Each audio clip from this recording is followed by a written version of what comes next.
Greetings guys, gals and non-binary pals, and welcome back to another video. I hope that you are well and I hope that you are fighting, because there is a lot to be fighting for. As usual, there will be a link in the description to the page on my website with a bunch of petitions, donations, emails to send to MPs, etc, etc. Also, yes, last time you saw this top, it was a full-length t-shirt and not cropped, but since then, I've baked a chocolate cake. In case you weren't aware, I come from TikTok.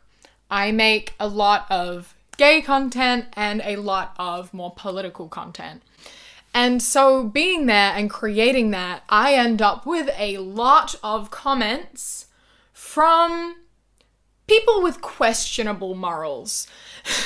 Today, I thought I would sit down and talk about the conservative hype house, because a lot of the content is very, very amusing, but also kind of terrifying. And I think we should talk about it. So here I am. Buckle up, because this is gonna be a journey. Where did all the guys go that ask you on dates? Men are told not to approach women anymore because that's sexual harassment. So we don't. Just an allegation ruins a man's life completely. We're there already, are we? We're getting right into it. Oh my god. I love the conclusions that these right-wing people jump to. No one is saying that approaching a girl and asking her on a date is sexual harassment.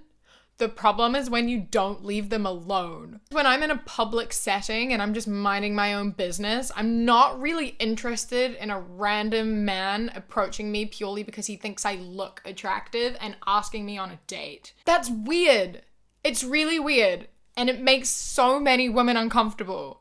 I'm not gonna call it sexual harassment, but it makes people uncomfortable. I like that he was saying it's harassment and an allegation can ruin a man's life. When has anyone ever approached a girl and been like, hey, you're pretty, wanna go out sometime? And he ends up in jail? Never. That's never happened, and that is never going to happen. You aren't gonna lose your job for telling a girl she's pretty. You might get into some trouble when you don't leave her alone, when if she says no, you keep harassing her. Stop making shit up because you just want to hate women. Alright guys, I think it's pretty obvious that conservative voices are being censored all across social media, so I'm going to put a petition by PragerU in our TikTok bio to fight against conservative censorship. Myself, I was banned at 60,000 followers here on TikTok just for posting about Kyle Rittenhouse. Facebook has completely banned all posts in support of Kyle. I'm sorry. Wait, I'm sorry. I'm sorry. Is he complaining that his video got taken down because he was supporting a 17-year-old who shot 3 people and killed 2 of them? Is he? Facebook banned posts supporting a murderer? No shit, Sherlock. What? TikTok? They banned me because I posted TikToks in support of a murderer. My guy, TikTok banned me because I said LGBTQ plus people need to be treated equally. TikTok banned me because I showed my shoulders. TikTok banned me because I said smash the patriarchy. But it's not fair because they're banning conservative voices speaking up for a murderer. What do you think? Oh, now you know I ain't allowed to think. Motherfucker. What?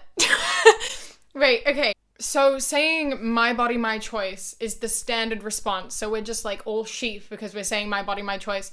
You're all saying abortion is murder without actually putting any thought into how that's ridiculous and makes no sense. But we're the sheep. Get a new argument that has scientific backing. My body, my choice. Have you heard of bodily autonomy? Yeah. If someone else needs a kidney because they're gonna die without it, I don't have to give you a kidney. I don't have to do shit. If I don't want my body to go through that pain and that experience, even if it saves that person, I don't have to do it. And in that instance, that's a full-grown, live-ass human person that feels pain, that experiences emotion, that is completely sentient and alive. And right there, I do not have to save them if I don't want to do anything to my body. But you expect me to give up my body for a parasite. Literally, fetuses, they are parasites. They feed off of you for 9 months. And at the point where you get an abortion, it's not sentient. Yes, it's alive, but it's as alive as a plant. You're gonna stop eating plants now? You're gonna eat meat, which is alive and sentient and can feel things. And you're gonna eat plants, which is alive, can't feel things, but it's alive. But you're gonna say that aborting a fetus that is as alive as a plant is murder.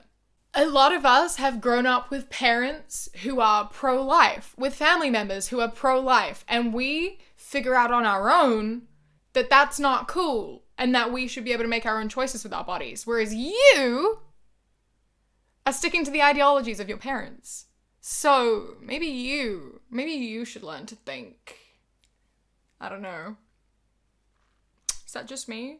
Yeah, let me translate here. I hate living in this country where people are allowed to have opinions that do not correspond with my own. We should all have one opinion and nobody should think differently. Obviously, the narrative that I am spoon-fed to believe is the right narrative. It's absolute malarkey that people are allowed to think differently than me. Yeah, I mean, when it comes to, I think all people are equal and people shouldn't have possession of firearms because it's unnecessary and they're just death machines, I think, yeah, we should all have that same opinion. You know, that's all the left believe, right? That we're all equal. We all deserve an equal start in life, to be given the same opportunities, and to be treated with respect.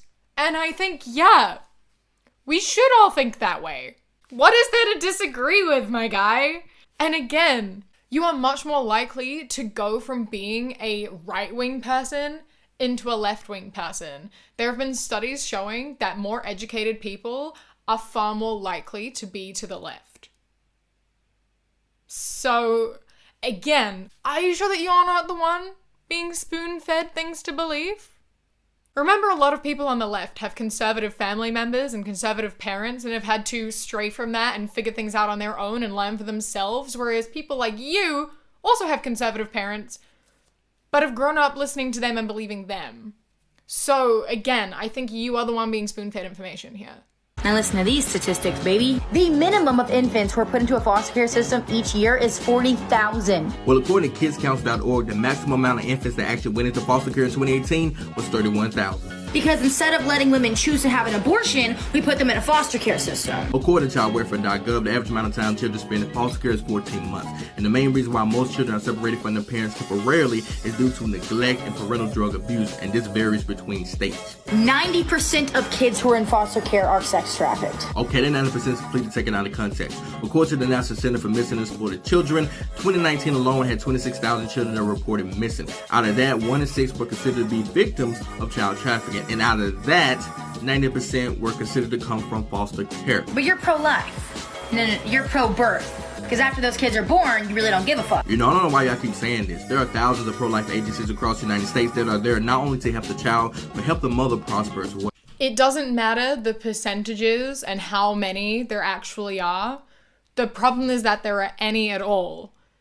And if abortion was easier accessed, that number would be lower. It could still be 6% trafficked, but 6% trafficked would be a lot less if less people went into the foster care system. The reason kids go into the foster care system is because their parents abuse drugs or are abusive.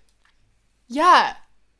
And if they were able to get an abortion, then kids wouldn't be born into homes where the parents abuse drugs because those people would have had abortions available. And if in the US they had free healthcare, like everyone else in developed countries, then they'd be more easily accessible and people in lower income areas could get them. And again, the number of kids in foster care would drastically decrease. In terms of pro-birth, because you don't care what happens to the child after they're born, there may be some organizations that work to help those people in need, but that's not everyone, is it? A lot of people who believe pro-life and fight for pro-life don't do shit. They don't donate to those organizations.